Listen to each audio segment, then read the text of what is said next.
मेरा नाम अमीमा सईद है। मैं एजुकेशन सेक्टर में काम करती हूँ मुख्तलिफ ऑर्गेनाइजेशंस के साथ।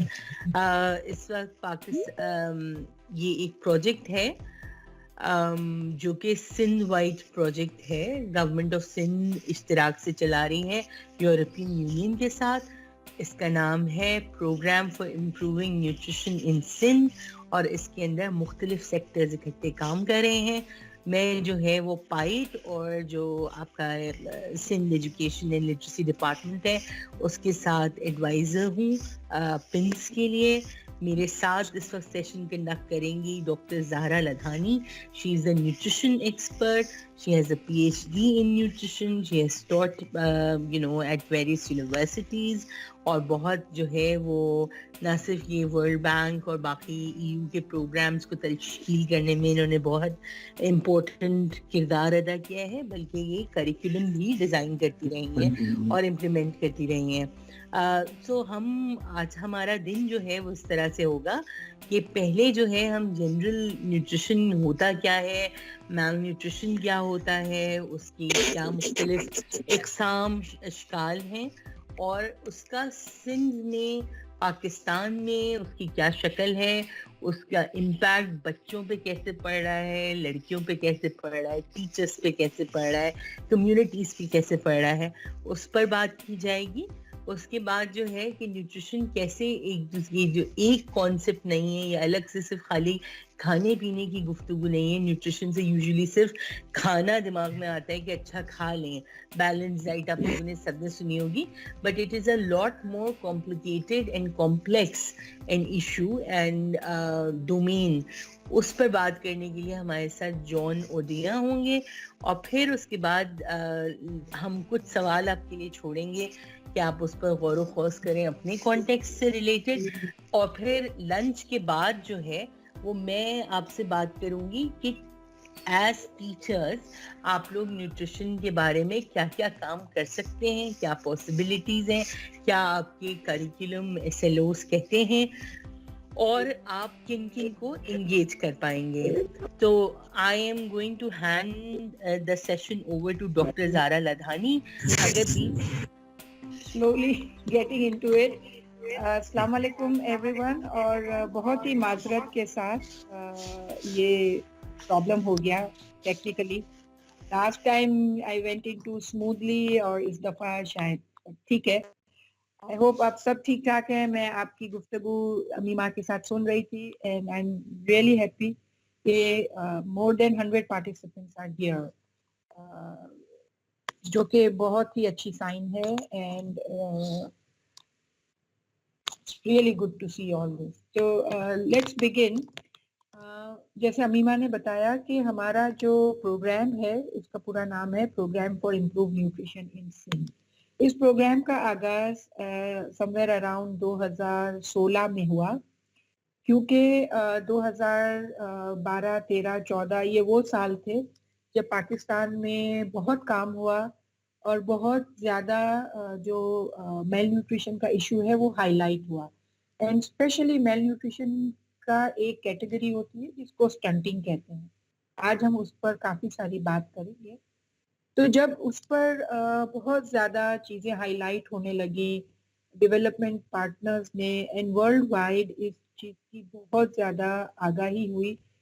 सर्वेज हमारे यहाँ पहले से होते थे, पहले भी ये चीज़ें नोट की जाती थी, लेकिन उसकी इतनी बात नहीं होती थी गवर्नमेंट लेवल पर, पॉलिसी लेवल पर।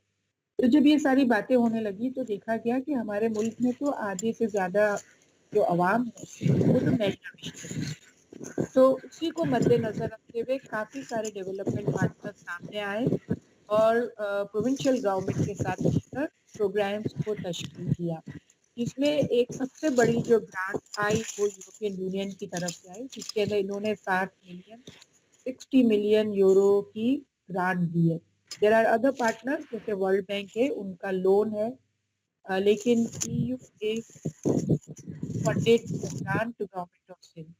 इन एडिशन गवर्नमेंट ऑफ सिंध का भी बहुत बड़ा इसके अंदर ना सिर्फ अपनी जामा पहनाने के लिए बल्कि फाइनेंशियली इसको सपोर्ट करने के लिए गवर्नमेंट ऑफ सिंध के भी बहुत ज्यादा फायदा। फिर EU की तरफ से ये प्रोग्राम तश्कील दिया, programme for improve nutrition in पिन, जिसको पिन्स कहते हैं। इसके 3 कंपोनेंट्स हैं। मैं, अमीमा, जॉन, हम सब का जो ताल्लुक है वो पिन्स 1 से है। जो पहला कंपोनेंट है वो है policy development and capacity building का। और पॉलिसी डेवलपमेंट के लिए we work directly with PND and line departments, and capacity building में हमारी बहुत सारी एक्सरसाइजेज होती हैं। इसमें फॉर एग्जांपल जो आज हमारा सेशन है वो भी उसी हवाले से है। अच्छा, न्यूट्रिशन को बेहतर बनाने के लिए कुछ डायरेक्ट इंटरवेंशंस होते हैं, कुछ इनडायरेक्ट इंटरवेंशंस होते हैं। जो डायरेक्ट इंटरवेंशंस होते हैं उनका ताल्लुक हेल्थ डिपार्टमेंट से है, लेकिन देयर आर अदर 7-8 सेक्टर्स जिनका ताल्लुक इनडायरेक्ट न्यूट्रिशन इंटरवेंशन। इसमें से एक एजुकेशन है, यानी एजुकेशन सेक्टर भी इनडायरेक्टली न्यूट्रिशन को इफेक्ट करता है। So let's see how it affects and what interventions can education department do to prevent malnutrition. तो आज हम आप लोगों के साथ स्पेंड करेंगे, इसमें हम ये देखेंगे ये एजुकेशन सेक्टर में टीचर्स के साथ क्लासरूम के अंदर, स्कूल के अंदर, और जो आपके सेक्रेटेरियल कॉरिडोर्स हैं उसके अंदर न्यूट्रिशन को बेहतर बनाने के लिए क्या इकदाम लिए जा सकते हैं। सबसे पहला जो कदम है वो ये है कि एज कोलीग्स हम ये समझें कि जब हम न्यूट्रिशन या मेल न्यूट्रिशन की बात करते हैं तो what do we mean, what does it actually mean, और उसका ताल्लुक या उसका इम्पैक्ट हमारे लोगों पर कितना है, what is happening in terms of nutrition status, और हम फोकस करेंगे specially in our province which is Sindh. ये सूफी अन्नान जब यूएन के वो थे सेक्रेटरी जनरल, तो उनका ये कोट मुझे बहुत पसंद है। इसमें उन्होंने कहा कि sound nutrition can change children's lives, not only nutrition but can change the entire lives of children, improve their physical and mental development. Underline is mental development. Protect their health and lay a firm foundation for future productivity. अच्छा, हम productivity की भी बात करेंगे। अगर आप ये note करें अपने पास ये word, what do we mean by productivity? Does productivity means produce, यानी रिप्रोड्यूस का जो अमल है, जो बायोलॉजी के टीचर्स हैं या वैसे भी जो है हम ह्यूमंस में, एनिमल्स में, प्रोड्यूस का मतलब यूजुअली लेते हैं।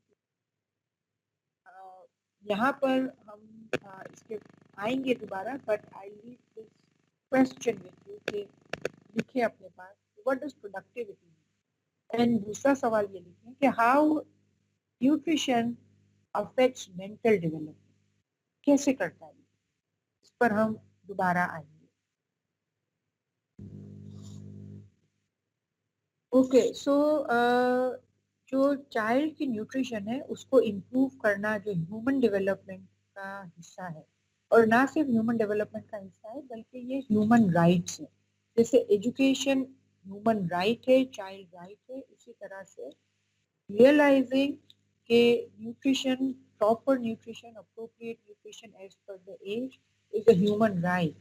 एंड ये अब एसडीजी, जिसको हम सस्टेनेबल डेवलपमेंट गोल्स कहते हैं, पहले मिलेनियल डेवलपमेंट गोल्स आए, फिर एसडीजीज आए, तो उसमें बहुत सारे, कोई तकरीबन 3 से 4 गोल्स ऐसे हैं जो डायरेक्टली एंड इनडायरेक्टली लिंक करते हैं न्यूट्रिशन को, और उसी को मद्देनजर रखते हुए ये जिस दिहाई से हम गुजर रहे हैं, तो उसको यूएन ने डिक्लेयर किया है एक्शन ऑन न्यूट्रिशन 2013।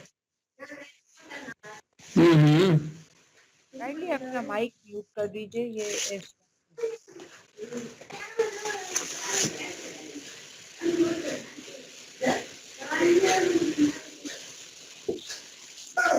किसी का माइक ऑन है, S1 जो साहब है या साहिबा है, please kindly, thank you. Okay, so this is the Shaukat Ali 174, आपकी माइक क्यों ओपन थी? मैडम आप कंटिन्यू करें। तो ये जो है ये डेकेड है न्यूट्रिशन एक्शन का। हम न्यूट्रिशन की बातें करते रहते हैं लेकिन ये एक्शन का है, इसीलिए आपको नजर आएगा कि हम सब वक्त लगे हुए हैं कि किसी तरीके से हम मेल न्यूट्रिशन को कंट्रोल करें और उसके नंबर्स को रिड्यूस करें। अच्छा, यूजुअली फोकस होता है हेल्थ एंड न्यूट्रिशन का, और जो हेल्थ और न्यूट्रिशन का ताल्लुक बहुत गहरा है, ये हम सब जानते हैं। लेकिन जो इससे भी ज्यादा अब साइंस हमें बता रही है वो ये बता रही है कि जो पहले 1000 दिन होते हैं किसी भी इंसान की जिंदगी में, पहले 1000 दिन का मतलब है कंसेप्शन से, जब से आप कंसीव होते हैं, जब से बच्चा कंसीव होता है उससे लेकर 2 साल तक अगर आप कैलकुलेट करें ये बनते 1000 दिन। तो ये जो 1000 दिन है, इन 1000 दिनों में अगर माँ की सेहत का ख्याल रखा जाए या इन्वायरमेंट को बेहतर बनाया जाए तो उसका इम्पैक्ट लाइफ टाइम तक होता है। यानी ये ना सिर्फ माँ की सेहत के लिए हम कर रहे हैं लेकिन हम पूरी आने वाली जनरेशन के लिए कर रहे हैं। और ये मैं नहीं कह रही हूँ, ये साइंस हमें बता रहा है, ये हमें रिसर्च बता रही है कि जब जब जिन जिन बच्चों पर as early as when the mother is pregnant, just thinking, ये बच्चे की सेहत physical as well as cognitive mental emotional, ये सारी सेहत पर इफेक्ट करता है।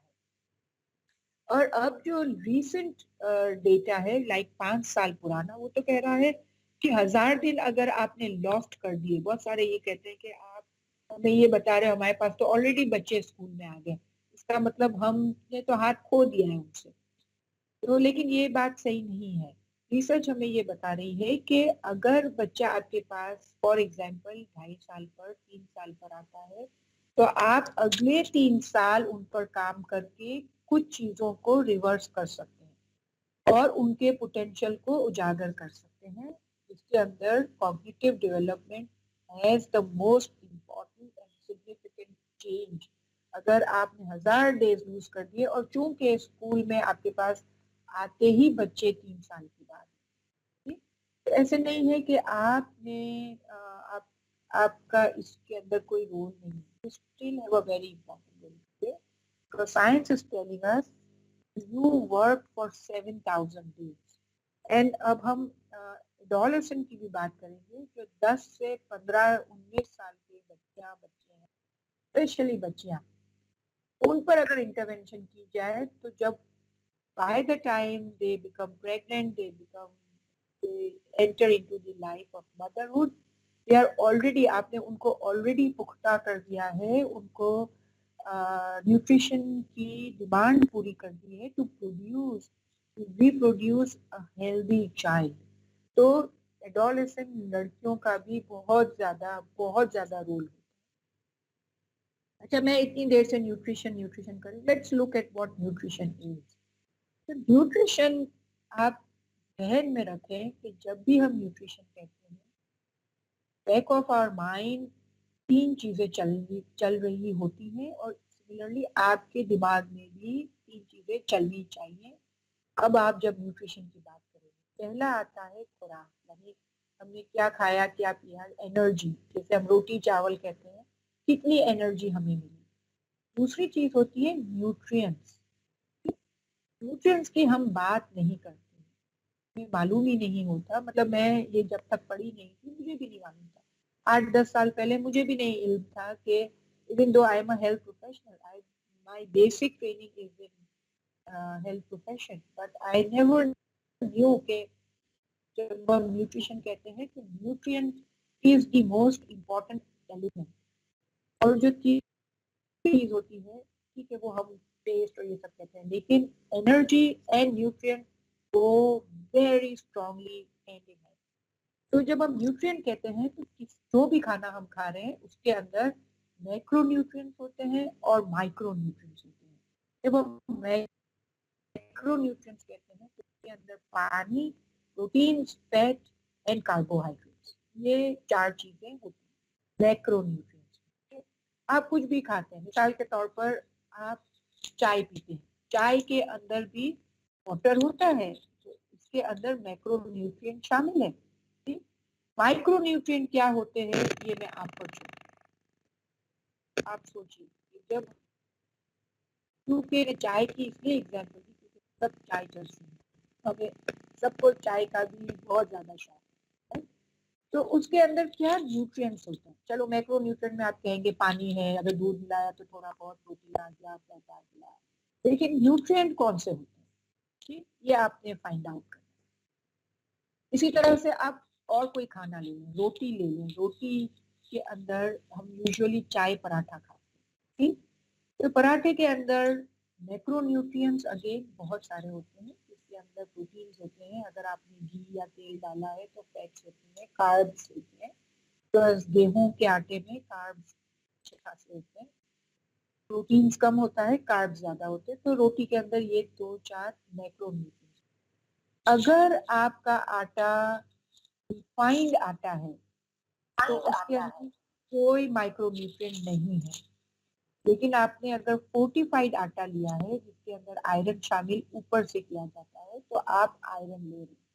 या आप फुल ग्रेन गेहूं का आटा खा रहे हैं, चक्की से आटा ले रहे हैं, तो थोड़ी बहुत ही उसके अंदर वाइटामिन, आयरन, मिनरल थोड़े बहुत शामिल है। लेकिन इल्मिया ये है कि हमारे यहाँ मेजॉरिटी ऑफ पॉपुलेशन रिफाइंड आटा खाती है, तो जिसकी वजह से मिनरल्स, माइक्रो न्यूट्रिएंट्स तबाह हो जाते हैं। यानी न्यूट्रिशन में हम सिर्फ और सिर्फ एनर्जी ले रहे हैं, न्यूट्रिएंट नहीं ले रहे। तो न्यूट्रिशन क्यों इम्पोर्टेंट है? ये दोनों चीज़ों के लिए, growth as well as development. यहाँ पे इसको आप इग्नोर कीजिएगा क्योंकि यहाँ पे 2 दफा लिख दिया गया है। तो ग्रोथ जो है वो बेसिकली होता है आपकी body, increase in the size of the body and the organs, क्योंकि बॉडी के अंदर ऑर्गन्स भी होते हैं, बहुत सारे साइंस के टीचर्स होते हैं, के अलावा भी बहुत हमने साइंस पढ़ी है। तो हमारे जो बॉडी के ऑर्गन्स होते हैं उसको आप कहते हैं ग्रोथ। लेकिन डेवलपमेंट का यूजुअली ताल्लुक होता है कॉग्निशन से, आपकी सोचने समझने की सलाहियत से। और न्यूट्रिशन का बहुत गहरा ताल्लुक डेवलपमेंट से है। हम अगर सिर्फ और सिर्फ एनर्जी डेवलपमेंट पर भी जोर आता है। तो डिजायरेबल न्यूट्रिशन क्या होता है? When body tissues have enough of a nutrient to support normal body function. By, और हम इसको कैसे अचीव कर सकते हैं? By obtaining essential nutrients from a variety of foods. अब इसमें जो की वर्ड्स हैं वो है एसेंशियल न्यूट्रिएंट्स एंड। आपकी जब भी प्लेट खाएं, तीनों टाइम, 4 टाइम, 5 टाइम, जब भी खाएं, इसके अंदर ये सारे macro plus micro nutrient. I am not going to go into the details of macro and micro nutrient क्योंकि ये इजीली ये नॉलेज है और ये अवेलेबल है on the Google everywhere. Because I have to quickly move to what is well nutrition.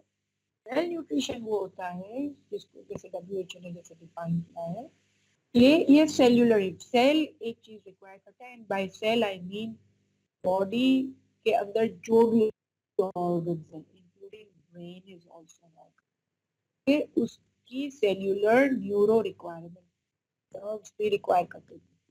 तो वो अगर इम्बैलेंस हो जाए, बॉडी की रिक्वायरमेंट एक है और हम उसको फुलफिल नहीं कर रहे हैं, क्योंकि the supply of nutrients and energy, तो बॉडी की डिमांड, जो ग्रोथ, मेंटेनेंस, यानी जो हमारी बॉडी में टूट फूट होती रहती है, उसको बराबर मेंटेन नहीं कर पाती। And specific function, for example walking, doing work, thinking, sleeping, ये सारे इफेक्ट होते हैं। अच्छा, जब हम टाइप्स की बात करते हैं तो 2 मेन टाइप्स हैं, एक है अंडर न्यूट्रिशन, एक है ओवर न्यूट्रिशन। आपको आज में डेटा के थ्रू दिखे हमारे लोगों के पास पावर्टी है, पुअर है, पैसे नहीं है खाने के लिए, या बैलेंस डाइट खाने के लिए नहीं है, हम डबल जेओपर्डी का शिकार है। इस वक्त हम double burden of male nutrition में हैं। हम अंडर न्यूट्रिएंट भी हैं एंड ओवर न्यूट्रिएंट भी हैं। हमारा जो आज का सेशन का फोकस है और आज पूरा दिन जो हम बात करेंगे या इस जो प्रोग्राम का फोकस है वो अंडर न्यूट्रिशन का है। ठीक, अब अंडर न्यूट्रिशन के भी कोई 2-4 टाइप्स होते हैं। Let's look at it. Okay, तो जब हम मेल न्यूट्रिशन की बात करते हैं तो मेल न्यूट्रिशन सिर्फ ये इस तरह के बच्चे या इस तरह के बच्चे नहीं। क्यों नहीं है? इसके अलावा और अंडर न्यूट्रिशन क्या Hey होता है? there. Subscribe to इस my channel तस्वीर को and also press this seconds bell के icon. लिए गौर करें. What do you see in this picture?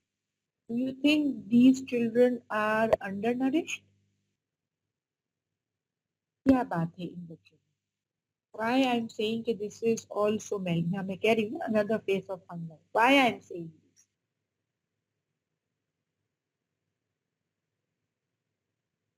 This is, can you see this line? ये लाइन ड्रॉ हुई है कि 9 साल के बच्चों की यूजुअली नॉर्मली एवरेज एक गिवन कंट्री में इतनी हाइट होनी चाहिए. ठीक है, अब आप देखें ये तमाम बच्चे इस लाइन से नीचे हैं, तो ये भी एक तरह की मेल नरिशमेंट है. ठीक है, लेट्स लुक एट इट कि इस मेल नरिशमेंट को क्या कहते हैं, और मेरा जो फोकस है वो इस मेल नरिशमेंट पर ज्यादा है. ये जो मेल नरिशमेंट है इसको हेल्थ सेक्टर डील कर सकता है, बहुत आसानी से डील कर सकता है. ठीक है, लेकिन ये जो मेल नरिशमेंट है ये हेल्थ सेक्टर अकेला डील नहीं कर सकता, और इसको डील करने के लिए जॉन भी बात करेंगे कि वॉश है, एग्रीकल्चर है, लाइफ स्टॉक है, लेबर है, ट्रांसपोर्ट है, ये सब ने मिलकर काम करना, क्योंकि इसका ताल्लुक बहुत ज्यादा एजुकेशन सेक्टर से है. ये जो तमाम बच्चे हैं इनके न्यूरोलॉजिकल डेवलपमेंट में, कॉग्निटिव डेवलपमेंट में डेफिशिएंसी आई है. ठीक, लेट्स लुक एट इट कि ये कैसे हो जाता है और इसको हम क्या कहते हैं और सिंध की क्या सूरत है. Okay, so there are these 4 forms of malnutrition या undernutrition. ठीक, एक होता है वेस्टिंग. यहाँ पर जो आप देख रहे थे दिस इज वेस्टिंग. ठीक है, wasting is very commonly known. सबको नजर आता है कि ये कमजोर बच्चा है, इसका मतलब है इनकी जो एक एवरेज हाइट है उससे उनका वजन कम होता है. अगर आपके बच्चे हैं या घरों में आपके नीस एंड नेफ्यूज हैं, उनका जब आप बॉर्न होते हैं और उसके टीकों के लिए, स्पेशल टीकों के लिए, तो उनको एक ग्रोथ चार्ट भी दिया जाता है. ग्रोथ चार्ट में हमारे ज्यादातर बच्चों का सिर्फ ये मेजर होता है, वजन. हाइट मेजर नहीं होती है. लेकिन अब ये मैंडेटरी कर दिया है कि हाइट भी मेजर होनी है, क्योंकि अगर यहाँ पर जो आपने देखा, these children are called low height for their age. अगर एक बच्चा 9 साल का है, इधर देखें, ये इसकी एवरेज हाइट होनी चाहिए, और अगर वो दिखने में नॉर्मल लग रहा है यानी वजन ठीक लग रहा है, लेकिन अगर अपनी हिप से नीचे है तो ये स्टंटेड कहलाते हैं. स्टंटेड, अंडर वेट होते हैं children with low weight for age. This is underweight, ये अपनी उम्र से लो वेट है. और माइक्रो न्यूट्रिएंट डेफिशिएंसी जिसको हिडन मेल न्यूट्रिशन, तो रैम्पेंट है हमारे मुल्क में. हर कोई दूसरा बंदा माइक्रो न्यूट्रिएंट डेफिशिएंसी के साथ, क्योंकि ये हमें नजर नहीं आती. हमें 2 चीजें नजर आती हैं, ज्यादातर हमें वेस्टिंग नजर आती है, अंडर वेट भी बहुत इतना यूजुअली नहीं देख पाते, लेकिन स्टंटेड तो हमें लगता भी नहीं है. आप बिलीव करें, मैं डॉक्टर्स के साथ, नर्सेस के साथ जब सिंध में ट्रेवल करती हूँ, और मेरा भी ये फेवरेट सवाल बन गया, जब हम गाड़ी में होते मैं कहती हूँ तुम्हें नजर आ रहे हैं यहाँ पर आसपास मेल नरिश्ड चिल्ड्रन, तो कहते नहीं, यहाँ पे हमें कोई भी नजर नहीं आ रहा. फिर जब मैं उनको डेटा दिखाती हूँ, उन बच्चों को हम पकड़ के हेल्थ सेंटर लाते हैं और उनका हम हाइट मेजर करते हैं, आप यकीन करें 90% बच्चे स्टंटेड होते हैं. और ये हर दफा मेरा एक्सपेरिमेंट सही साबित होता है. I always win in this bat.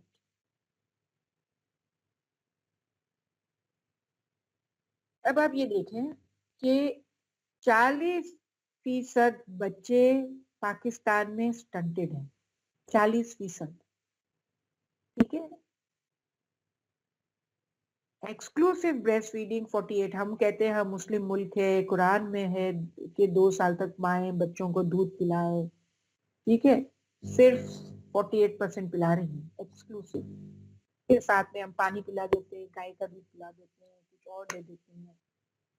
Exclusive breast feeding सिर्फ और सिर्फ माँ का दूध 6 माह के लिए। और मैं आपको ये क्यों कह रही हूँ, क्योंकि आपके पास ईसीडी होता है और ईसीडी में बहुत सारी दफा माएँ आती हैं, उनको ये बताना बहुत जरूरी है कि 6 माह तक के दूसरे बच्चे भी होते हैं, सिर्फ ईसीडी में आ गया वही बच्चा नहीं है। हमारे यहाँ कौमों में, हमारे यहाँ मुल्क में रिवाज है 3, 4, 5, 6 बच्चे करने का। तो आप उनको बताएं कि 6 माह तक सिर्फ और सिर्फ माँ का दूध देंगे।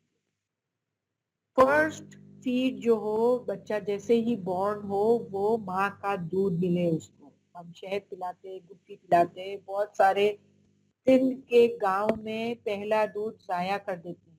हम हमारे में से पार्टिसिपेंट में बहुत सारों का ताल्लुक एग्रीकल्चर से है, विलेजेस से है। आप जानते हैं कि गाय और भैंस का पहला दूध हम खास मंगा के उसकी बरी बना के खाते हैं, पीते हैं। क्यों? सिर्फ टेस्ट के लिए नहीं, बिकॉज उसके अंदर बहुत ज्यादा न्यूट्रिएंट होते हैं। उसका टेस्ट तो आप पी नहीं सकते, बहुत खराब होता है, लेकिन it's power packed with nutrients, और हम वो ह्यूमन माँ का जाया कर देते हैं। फिर 45 या 46, चलो मैं आपको वो देती हूँ, 46% माएँ या फैमिलीज फर्स्ट फीड देती है बच्चे को, और सारी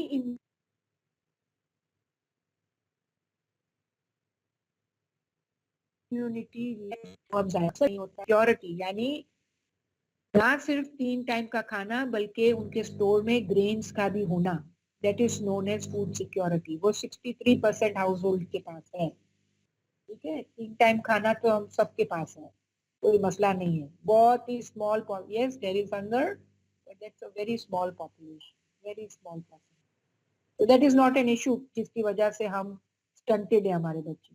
These two things are an issue, and the most important thing, हमारी माएँ जो हैं, औरतें जो हैं, वो बहुत कमजोर हैं, नजर ना आती हैं, वो मोटी दिखती हैं, लेकिन उनके अंदर micro nutrient deficiency, specially iron and calcium.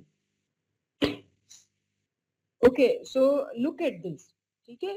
ये स्टंटेड है 40%, वेस्टेड। अच्छा, ये जो है ना, वेस्टिंग को आप इतना कम ना समझें और इसको इसके साथ रिलेट ना करें, बिकॉज इसको नापने का पैमाना फर्क है, इसको नापने का पैमाना फर्क है। तो इंटरनेशनली अगर हम देखें तो हमारे number, look at overweight, we are still almost 10% overweight population, ठीक है। तो ये डबल बर्डन है हमारे पास। स्टंटेड बच्चे ओवरवेट भी हो सकते हैं, this is very interesting fact, ठीक है। स्टंटेड बच्चे वेस्टेड नहीं होते हैं ज्यादातर, लेकिन स्टंटेड बच्चे अंडरवेट भी हो सकते हैं एंड ओवरवेट भी हो सकते हैं। 2 साल के बाद स्टंटिंग जो है वो इरिवर्सिबल हो जाती है। 95% stunting becomes irreversible after 2 years of age। इसलिए 1000 डेज का जो विंडो है वो हमें कैच करना है, इसको पकड़ने। अच्छा, जो ये बच्चे होते हैं ना, स्टंटेड बच्चे, उनका मसला ये होता है कि फर्स्ट 2 years में उन्होंने ईसीडी पढ़ी है या पढ़ा रहे हैं कच्ची क्लासेस में, या प्रिपेयर हो रहे हैं टू टीच इन कच्ची क्लासेस, या वैसे भी एलिमेंट्री में भी आपने ये देखा होगा कि, या सुना होगा या सीखा होगा कि जो सबसे ज्यादा न्यूरॉन्स की डेवलपमेंट होती है ना, वो पहले 3 सालों में, 2 सालों में हो जाती है।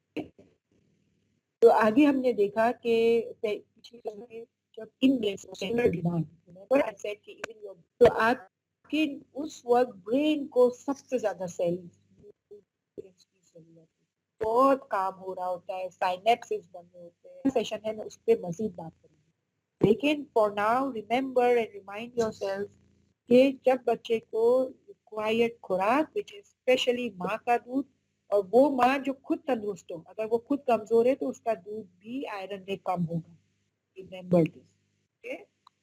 तो अगर माँ कमजोर है तो उसका बच्चा there are higher chances to be weak, not in terms of नजर आने में, लेकिन उसकी ब्रेन डेवलपमेंट। जब ब्रेन डेवलप लेस होती है तो वो स्टंटेड हो जाती है, उसकी साइनेप्सिस नहीं बन सकते, उसकी लर्निंग टेक प्लेस नहीं होती। इसलिए बहुत दफा बच्चे आपके पास आते हैं, हम हैं, आपको लगता है कि इसको कितनी दफा समझाएं, ये डफर है, इनको समझ नहीं आता। इसका कसूर नहीं है, because their brain and cognition and my neurons are not fully developed.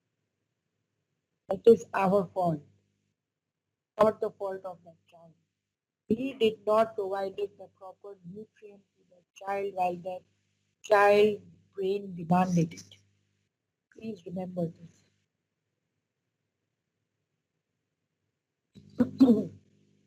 अच्छा, और ऐसा अर्बन रूरल में भी कोई खास फर्क नहीं है कि हम कहें कि रूरल एरियाज में जो है वो लोगों के पास खाना नहीं होता, अर्बन में पैसे वाले लोग होते हैं, ऐसे कुछ भी नहीं है। Okay, look at this number, look at overweight, urban में 9.6 एंड रूरल में 9.4। हम कोई फर्क नहीं है हमारे में जो मसला है वो अवेयरनेस का। Look at stunted, 34.8 35% stunted, rural में 43%, बहुत फर्क नहीं है। When you look at it statistically adjust करें तो कोई ज्यादा फर्क नहीं। Look at Sindh, okay, 1965 से ये न्यूट्रिशन सर्वे होता रहा, ये कोई आज की बात नहीं है, ठीक है। 1965 में पहला न्यूट्रिशन सर्वे हुआ था, उस वक्त से लेकर आज तक कितने साल हो गए, 55 साल हो गए, हमने कोई खास चेंज नहीं किया। लुक एट दिस, 48% से 40% पर हमारा स्टंटिंग की बात है। तब से हमारी आधी कौम ऐसी है जिसका कॉग्निशन फुल्ली डेवलप्ड नहीं। और जब मैंने पहली स्लाइड में मैंने कोफी अन्नान का आपको दिखाया था, उसमें प्रोड्यूसिबिलिटी की बात की, तो स्टंटिंग का डायरेक्ट लिंक है कॉग्निशन, एंड कॉग्निशन का डायरेक्ट लिंक है आपकी इकोनॉमिकल प्रोडक्टिविटी पर। जो स्टंटेड लोग होते हैं वो ज्यादातर ऐसे कामों में जाते हैं जिसमें कॉग्निशन की रिक्वायर्ड नहीं होती। वो मजदूरी भी अगर करते हैं या बारीक बीनी वाला जो भी काम करते हैं वो भी उनको समझ नहीं लगता। ये मसला है। तो बहुत सारी स्टडीज हुई हैं कि जो स्टंटेड लोग होते हैं उनकी आमदनी में भी फर्क होता है। जो स्टंटेड लोग होते हैं वो स्कूल ड्रॉप आउट भी ज्यादा होते हैं, बिकॉज उनको समझने में तकलीफ होती है। That's a real problem. It's not a made up problem. It's not that they do not want to learn, because they just simply can't. Yeah. तो ये मसला है। Look at this. हम पता नहीं 90 में हमने क्या अच्छा कर दिया था कि कम हो गया था, बट अगेन, और फिर हमारे पास फ्लड्स भी आते हैं, तो फ्लड्स में जब पॉपुलेशंस डिस्प्लेस होती हैं, और चूंकि हमारे खाने का लाइफस्टाइल अभी तो और तबाह बर्बाद हो गया। पहले तो स्टिल हम जब गेहूं या इस तरह की कोई चीज उगाते थे तो साथ में दालें भी उगाते थे, सब्जी भी उगाते थे, दालें सब्जियों का इस्तेमाल घरों में भी होता था। अब नहीं होता इन चीजों का इस्तेमाल, अब वो कम से कम होता चला जा रहा है। अब ये जो है, I leave the slides with you so that you can look at your district and you look at the stunting. मतलब ये क्राइम है, मैं आपको कहूँ। Look at this, Tando Mohammad Khan, 60% population is stunted children. अब ये 2018 का सर्वे, बहुत पुराना सर्वे नहीं लाई हूँ आपके पास, this is the most recent survey. और दीज ऑल नंबर्स पाकिस्तान में, अफगानिस्तान में भी इतने बुरे नंबर्स नहीं, please mark my words and look at it. If you are interested, go back, look at it, Google it. हमारे रीजन में we are the worst, India भी इतना बुरा नहीं है। There are, of course there are states in India which are bad, worse, but 60% की population Tando Mohammad Khan में, मतलब क्या? ये तो फुल्ली एग्रीकल्चर लैंड है, क्यों हमारी पॉपुलेशन स्टंटेड है? सॉरी, ये है Tharparkar, Tando Mohammad Khan is 46%, but still we are known as public health emergency. Pakistan is in public health emergency. क्योंकि ये जो नंबर है मैं आपको अगर एक कंपैरेटिव एनालिसिस दूं डेवलप कंट्रीज के साथ तो ये लेस देन 5% होता है डेवलप कंट्रीज में एंड यूरोपियन कंट्रीज में specially. This is less than 5. This is less than 1 and 2. This wasting. This is less than 1% or 2%. Okay, you can again see for yourself. ये भी एक और दूसरा तरीका है to look at your districts and find out कि what is the situation of underweight in your districts. This is wasting of wasting का distribution वो को ederic element. I think जो discuss में बहुत किया कि मैडम हम पानी ऐसा इसके को बताया जाता है लेकिन क्योंकि अगर तो वो कहलाता है वाटर एक आज ये जो है मलमल की कॉटन की साड़ियां पहनते तो उन्होंने कहा कि जो पुरानी साड़ियां हो जाती है उनको आप 6 तय लगाकर पानी भरें तो ये पीने के काबिल है पानी. हमारे घरों में कॉटन तो हमारी पैदावार है, मलमल तो हम पैदा करके दुनिया को देते हैं तो हम क्यों नहीं ले सकते. तो वेरी वेरी सिंपल. और बॉईल भी करने के लिए देयर आर डिफरेंस बिटवीन पानी को गर्म करना और बॉईल करना. ठीक है, व्हेन यू बॉईल जब एक उबाल आ जाए उसके बाद 20 मिनट तक उबालना है. That is called boiling water. पीने के लिए तब वो काबिल बनता है. ठीक, ये भी है सोर्स ऑफ ड्रिंकिंग वाटर. अच्छा, यानी कि लोगों के पास पानी पहुंचाने का जरिया है. ठीक है, चाहे वो पाइप से आता हो चाहे वो टैंकर से आता हो, इसी तरह से आता है. 92.6% लोगों के पास पानी आ जाता है, उनको बहुत ज्यादा प्रॉब्लम नहीं होता है. ठीक, लेकिन प्रॉब्लम तो ऑफ कोर्स होता है, किसी को इरेगुलर पानी आता है, किसी को भर कर लाना पड़ता है, किसी को क्या है. बट 92.6% हाउस होल्ड है water. Let's not dwell on this a lot. Look at this. जो इम्प्रूव क्वालिटी है वो यानी कि गदला पानी नहीं है. 91.3% सिंध में. मैं एक और चीज मजे की बताऊं आपको कि हाथ धोने की जहां तक बात है ना, ठीक, हम हाथ कहते हैं कि हमें हर वक्त हाथ साबुन से, अभी तो कोविड में ये बहुत ही ज्यादा हो गया, हाथ धोएं 20 सेकंड तक धोएं, साबुन पानी से धोएं, साबुन लगाएं. तो हम तो ये शुरू से जो हेल्थ प्रोवाइडर्स हैं वो कहते हैं कि अगर जिन लोगों के पास पानी की कमी है, साबुन नहीं है, बाथरूम के पास बेसन नहीं है, घर के अंदर बेसन नहीं है, लोटे से पानी भरना तो भी है, मुश्किलात हैं. लेकिन अगर आप हर वक्त नहीं धोते तो ये 5 क्रिटिकल टाइम है from nutrition point of view, not from Covid point of view. ये 5 क्रिटिकल टाइम है जब आपने हाथ धोना लाजमी है. नॉर्मली ये 5 critical time: before preparing food, before eating, before feeding a child, after handling child faeces और डायपर्स, आफ्टर डेफिकेटिंग, यूजिंग लेट्रिन. अब देखें, प्रिपेयर करने से पहले तो लोग हाथ धो लेते. ठीक है, अर्बन एरियाज में पता नहीं क्यों कम धोते हैं, 90% और रूरल एरियाज में 95. खाना पकाने से पहले. ठीक, खाना खाने से पहले हम सब, अच्छी बात है माशाल्लाह, we are very good, we wash hands. मैंने ये भी नोट किया, जब भी हम मीटिंग में जाते हैं खाने से तो वो सारे पूछते हैं, होटल भी जाएं, रेस्टोरेंट्स जाएं तो पहले हम जाते हैं, बेसन नीनते हैं. तो खाने से पहले तो हम हाथ धोते हैं.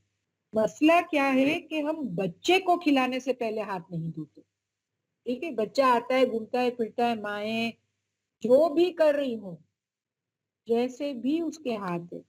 और पाकिस्तान की स्टडीज ने बताया है कि स्पेशली रूरल एरियाज में जब गोबर थापती हैं औरतें, उसके बाद भी हाथ नहीं धोती. You are dealing with animal pieces. उसके बाद हाथ धोना लाजमी है। सिर्फ अपने बाथरूम के बाद निकलने के बाद आपने बाथ फीसिस को टच नहीं किया है, जानवरों के फीसिस को भी टच करके हाथ धोना होता है। ठीक है, गोबर धोने के बाद तो फिर भी चलो स्मेल आती है तो अब हाथ धो लेते हैं। मुर्गियों का फीसिस इज डेडली, क्योंकि वो उसमें कोई बू नहीं होती, वो नजर नहीं आते, छोटे छोटे उसके वो, तो हम समझते हैं ये तो कुछ भी नहीं, कोई मसला ही नहीं। Look at this, after handling child faeces, बच्चे का डायपर तब्दील करके या बच्चे को धुलाकर आफ्टर जब पॉटी के बाद 69% हमारी पॉपुलेशन हाथ धोती है। सिर्फ 30% औरतें या मर्द या घर वाले हाथ नहीं धोते। आफ्टर डेफिकेटिंग भी हाथ धो लेते हैं, but still look at this, maybe I do not know, maybe because basin की फैसिलिटी नहीं होती है घरों में, I am not sure, but again ये आपके पास एक ponder upon it, think about it. What is wrong? What's going on? And what as teacher you can play a role to correct this, especially this and this. हमारा सारा जोर खाने पर होता है, खिलाने पर, बच्चे को खिलाने पर या उसकी पॉटी साफ करने के बाद। सैनिटेशन, अच्छा ये जो इम्प्रूव्ड सैनिटेशन का मतलब है चाहे पिट लेट्रीन हो या होल वाली हो या फ्लश, तो बहुत ही कम है, 20% है, लेकिन there is improved sanitation available. आपने ये सोचना है कि आप जिन स्कूलों में पढ़ाते हैं या पढ़ाएंगे वहां पर क्या फैसिलिटीज अवेलेबल है, क्या वहां पर बच्चियों और बच्चों के लिए बाथरूम्स मौजूद हैं, क्या बच्चों के लिए सेपरेट बाथरूम है, क्या बाथरूम में पानी आता है, क्या बाथरूम के साथ ही पीने का पानी तो नहीं लगा हुआ। नॉर्मली में स्कूल में मैंने देखा है कि बहुत दफा पानी का वो जो टंकी होती है वो भी वहीं होती है, अगर बाथरूम है। बाथरूम साफ है कि नहीं है, बाथरूम बहुत दफा साफ नहीं होते, साबुन नहीं होता है उनमें, पानी नहीं आ रहा होता, और मतलब it's a shameful situation of sanitation, especially in our school. We need to pay, क्योंकि हमारा तो बिलीव है, सफाई निफ्स ईमान है, हम तो इस पे यकीन रखते हैं, आधा ईमान उसको दिया हुआ है, तो फिर क्या वजह है कि हम स्पेशली हमारे स्कूलों के बाथरूम, और ये तो जनरली है कि लोग ओपन डेफिकेट करते हैं खेतों में और हर जगह ओपन डेफिकेशन स्टिल है। Hey there. 30-32% Subscribe to my channel. still And villages also में press open this defecation। bell icon. और ये this is all mostly urban squatter settlements।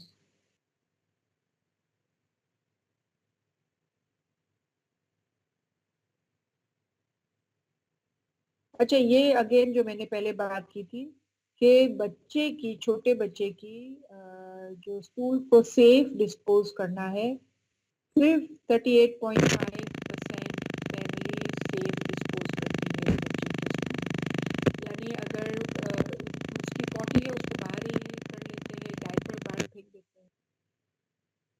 और मैं आपको इतना क्रूडली इसलिए बता रही हूँ because this is the fact, and unless we are not going to talk about the facts as is, अगर हम डका छुपा के बोलते हैं तो इसीलिए तो फर्क नहीं पड़ रहा है।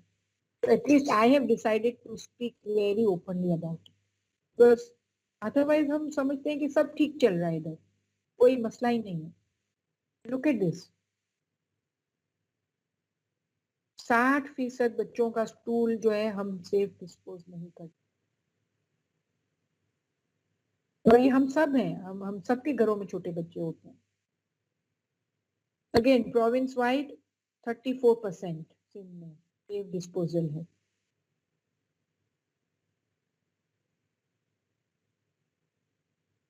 लुक एट केप जी, गिलगित बल्तिस्तान 47, वहां पर फिर भी बेहतर है।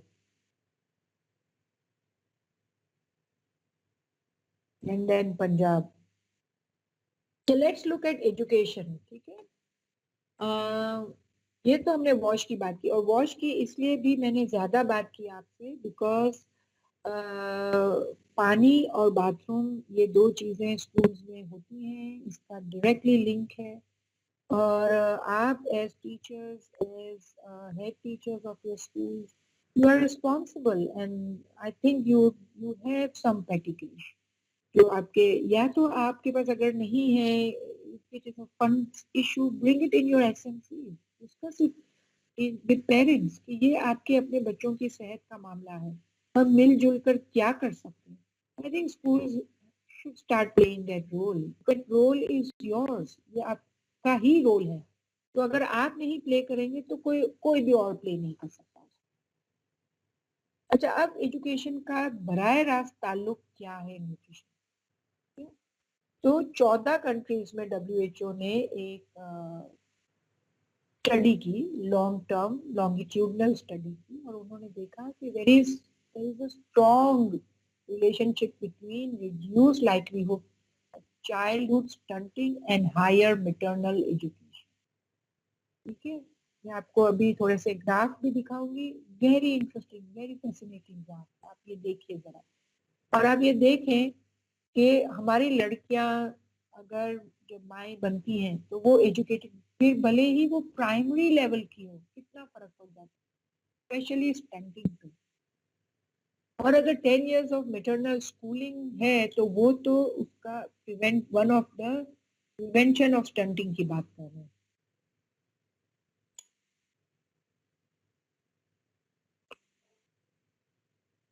ये कुछ रीजंस हैं जिसमें वेल न्यूट्रिशन को एक्सप्लेन किया गया है, रिलेशनशिप दिखाया गया एजुकेशन के साथ।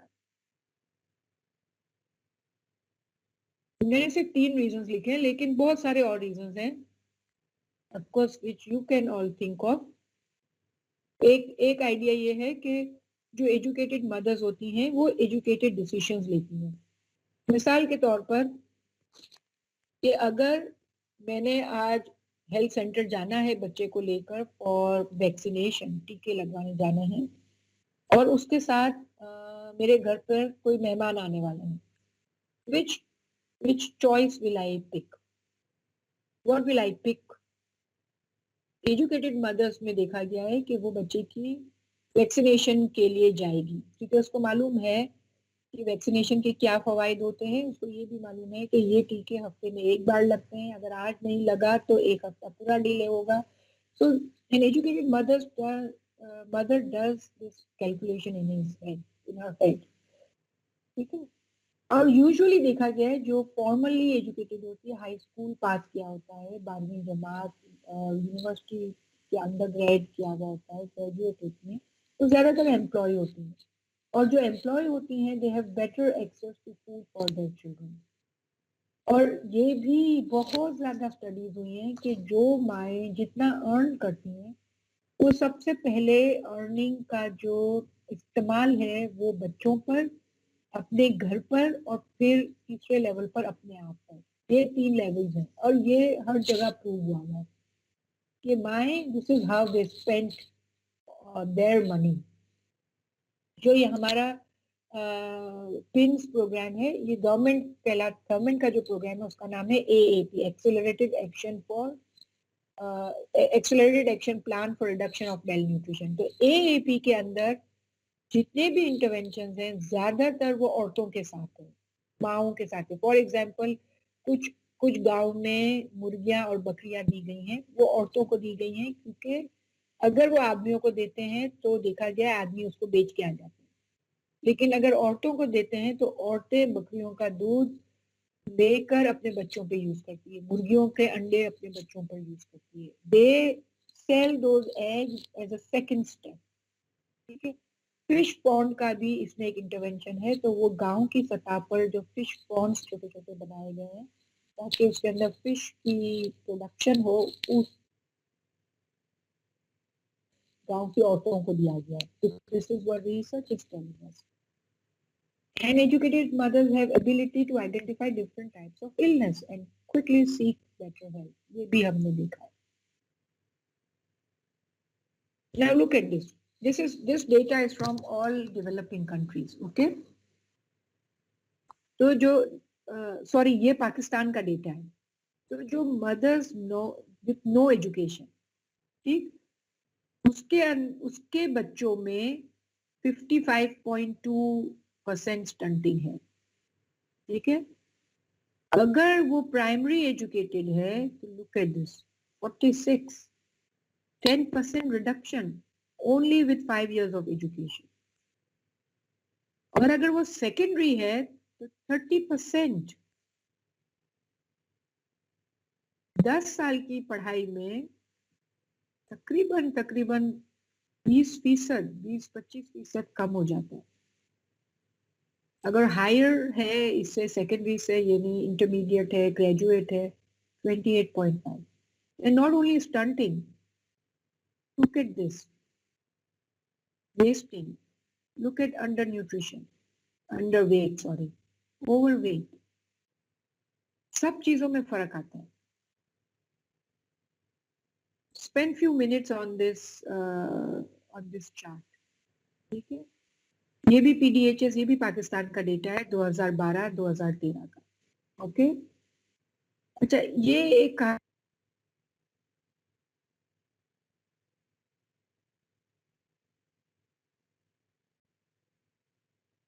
शॉर्ट जो होते हैं वो, अगर हमारे मुल्क में एक एवरेज हाइट एक औरत की 5 फीट है, ठीक है, उसी तरह से हर एज की एक एवरेज हाइट दी गई है, ठीक है।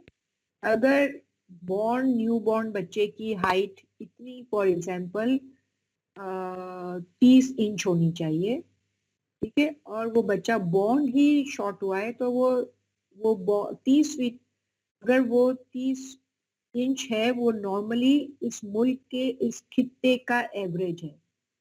तो उससे अगर वो एज के हिसाब से, एज से शॉर्ट है तो वो स्टंटेड है, ठीक है।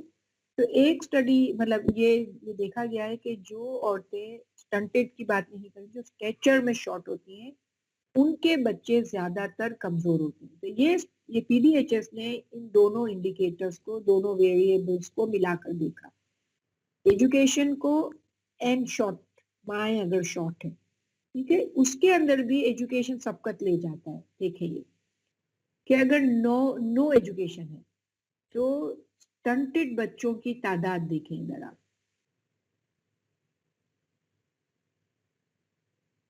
और अगर प्राइमरी एजुकेशन है तो ये देखिए, सेकेंडरी है तो ये देखिए, और दिस इज जो हॉरिजॉन्टली जा रहे हैं एक्स एक्सिस पे, ये उसकी मदर्स हाइट है, ठीक है। Mother's height and mother's education has a huge impact on next generation, on child's nutrition, on child's well nourishment, या उसकी जो बेहतर वो है, ठीक। ये आप देख लीजिए, ठीक है, ना सिर्फ स्टंटेड बल्कि underweight, overweight and wasted, all four are impacted by mother's education as well as mother's height, ठीक। अच्छा, अभी we can take a couple of questions before I go to the next presentation.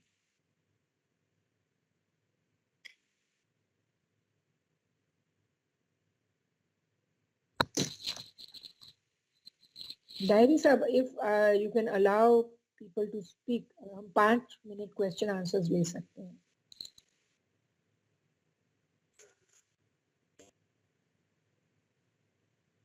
I think आपने अगर सवाल है तो आप hand raise करें। Yes, I think Junaid Ahmed ने हाथ रेज